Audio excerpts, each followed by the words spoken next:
Baby, welcome back to JP26. This is your boy JP, and of course this Studio 26, we got 6 storylines from the world of sports to go over, and I cannot wait to get into it with you guys. But firstly, I want to say to my fellow veterans, happy Memorial Day, and especially to the families and to the veterans who have lost their lives serving this beautiful nation of ours. We love you, and thank you for your sacrifice. That being said, hit my intro.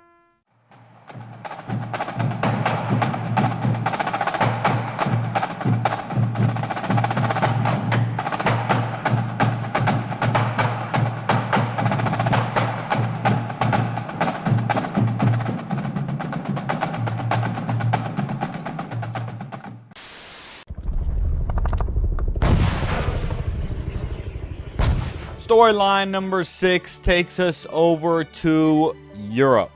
History began on July 4th, 1776. Everything before that was a mistake. We've talked about this before, guys. If you're not going to watch soccer very often, I would recommend you at least watch this game, which is coming up on the last day of the month, May 31st. It's going to be in Germany versus Inter Milan and Paris Saint-Germain. Guess who? It is me. Oh, but pardonnez-moi, but permit me to introduce you myself. These two teams right here are unbelievable. Club soccer is different than international soccer. I would say the teams are a little bit more together. They practice more together. There's a little bit more stylistically being able to fit things together when you get to club football as opposed to international play. So I'm very much looking forward to it. It is going to be Saturday, May 31st, 3 p.m. Eastern time. I already looked into it for you guys, so if you didn't know, now you know. Get ready to watch that on your day off on Saturday. What do you got? What do you got? Come on. Show me a little love, little love, little love. What do you think? I mean, unless you're working Saturday, you know what I'm saying? Fuck! Fuck.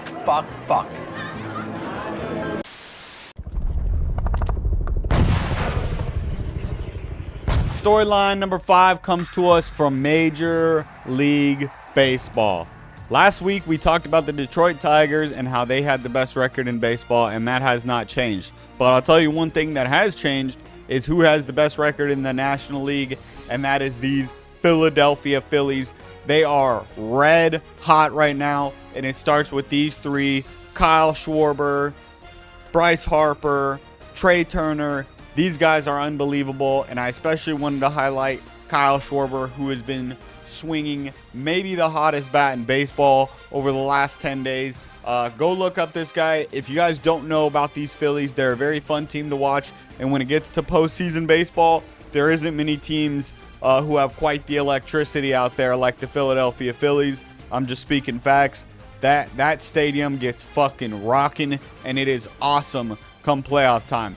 But if you guys don't know, you might have heard the name Babe Ruth, right? Well, no fucking shit. And I'm not saying Kyle Schwarber is Babe Ruth, but when you talk about a lot of your baseball experts, they say if there's one guy who probably looked physically as much like Babe Ruth, the swing, the bat mechanics, the power, all of those things, if there's one guy today who is very reminiscent of a guy like Babe Ruth, it would be this guy that you're seeing in front, Kyle Schwarber.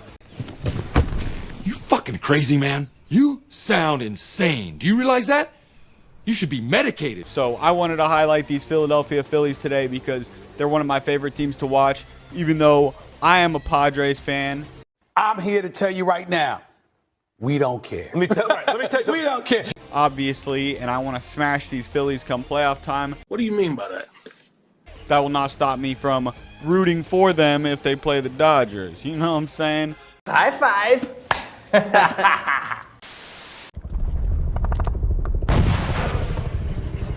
And then we head over to the NHL, where the Florida Panthers are taking on the Carolina Hurricanes. And for those of you who don't know, this series was almost a sweep as the Florida Panthers went up 3-0 in the series And then the Carolina Hurricanes finally won a game in Game 4, snapping that 3-game losing streak to these Florida Panthers. You know, I ain't the smartest man in the world, but from over here, it look like you taking a shit.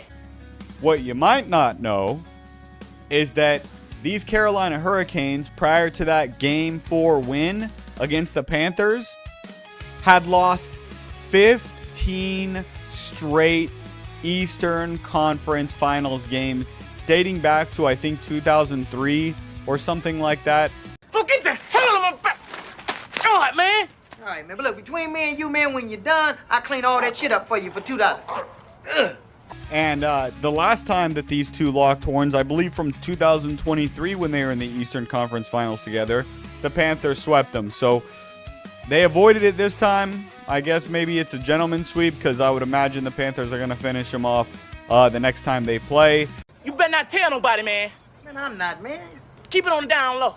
All right, I'm not like that. I'm gonna keep it down, bro. La la. Hey!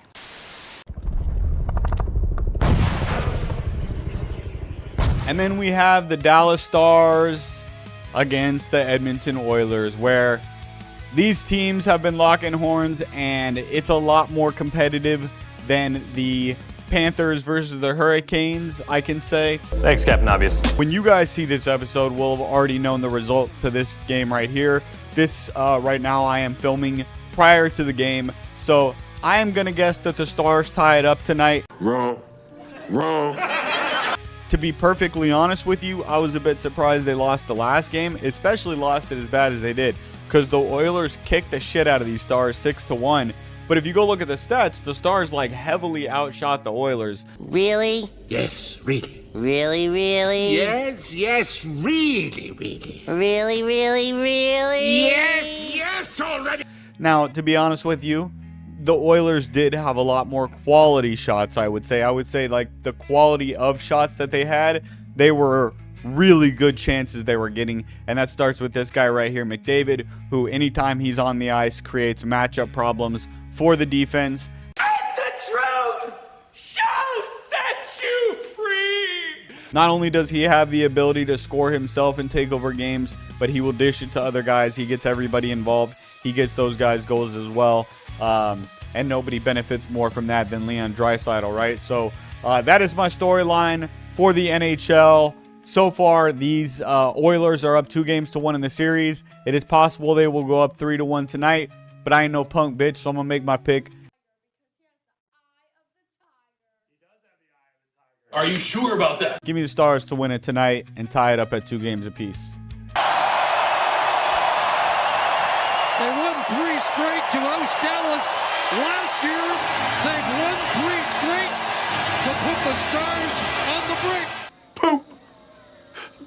Poop mouth. Poop out of your mouth.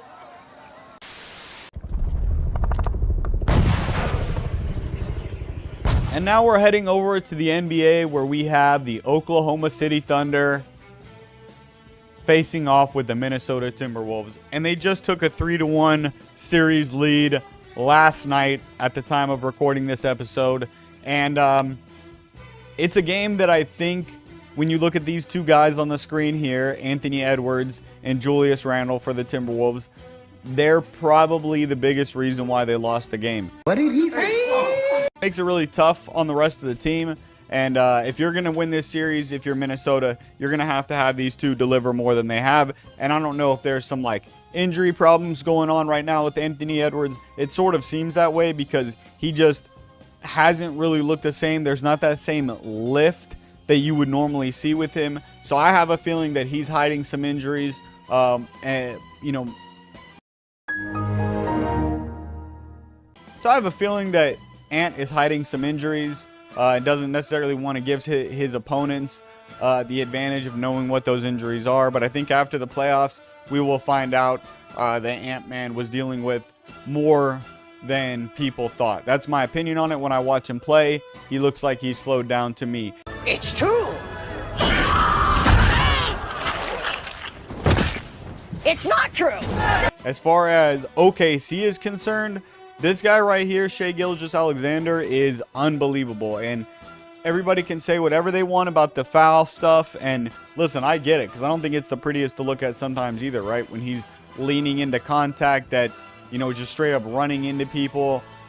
I am hideous? You are horrifying to look at, yes. But he hasn't necessarily been getting those calls as much these last couple games, and he just dropped a 40-piece to take his team to 3-1 in the series. So we got to start giving Shai Gilgeous-Alexander his respect. He's not just a foul merchant, albeit he is a foul merchant. He's not just a foul merchant. The guy's actually a really good basketball player, and right now it looks like he's primed to take his team to the finals. So we're going to keep our eye on this one.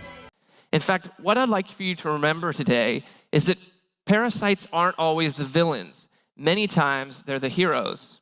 Also, that supporting cast around Shai, with Williams and Holmgren and Caruso and the rest of these guys that they got out there with them, they're dangerous, man. So don't be shocked if they go on and win the finals. This team is really good, and they've proved it the entire season, and they've been proving it in the playoffs so far.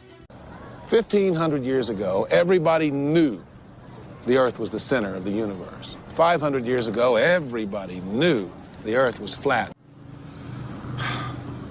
Imagine what you'll know tomorrow.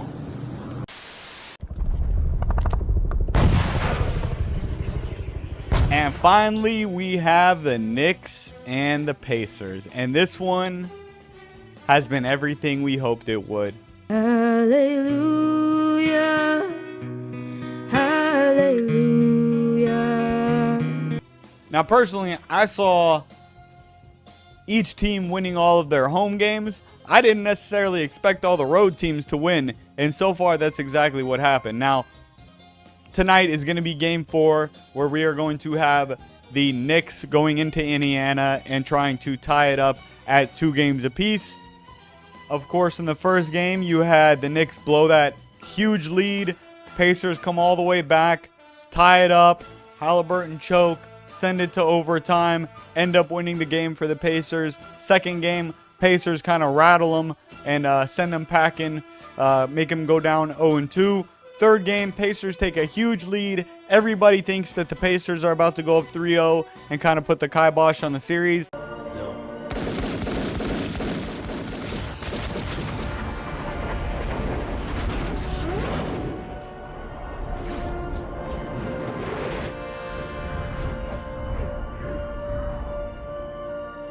But nope, here come the Knicks. They storm all the way back, and they end up bringing the series back to within 1 game at 2-1. I think tonight the Knicks win it again in Indiana and shock all of Indiana, and they tie it up at 2 games apiece. By my accounts, that's strike 3.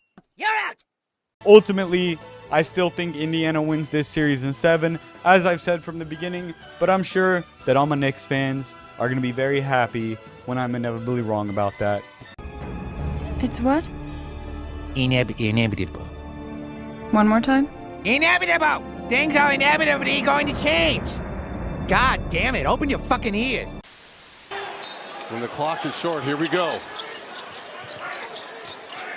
Goes on top. It's Toppin for 3. Good! That'll do it. Halliburton. He is the first in NBA playoff history with 30, 10, 15, and that 0, no turnovers. Impressive. Very nice.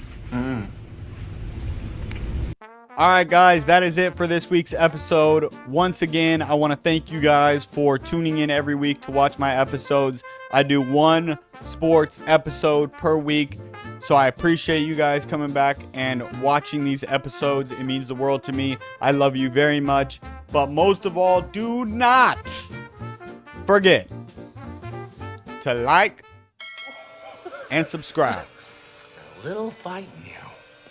I like that. Hello? Hello? Anybody home? Hey, think McFly, think.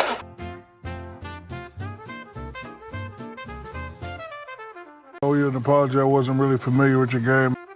Reason number 92, why you should subscribe to JP26. Because I'm a veteran of the military. Are you serious? I'm dead serious. And you might be wondering to yourself, JP, how did you get those burn marks on your arm? Let me tell you something, all right? Oh, I don't think I'm a lot dumber than you thought that I thought I was once. When you're in the military and you're on deployment and you're working with 494 degree steam at 520 psi, things get real stressful. Hey, take it easy, Holmes. I know what I'm doing, man. Shut the fuck up. And sometimes you get real drunk with your friends in port and you burn yourself with a lighter. Sometimes that shit happens. What? What an idiot! Oh, what a loser! Good.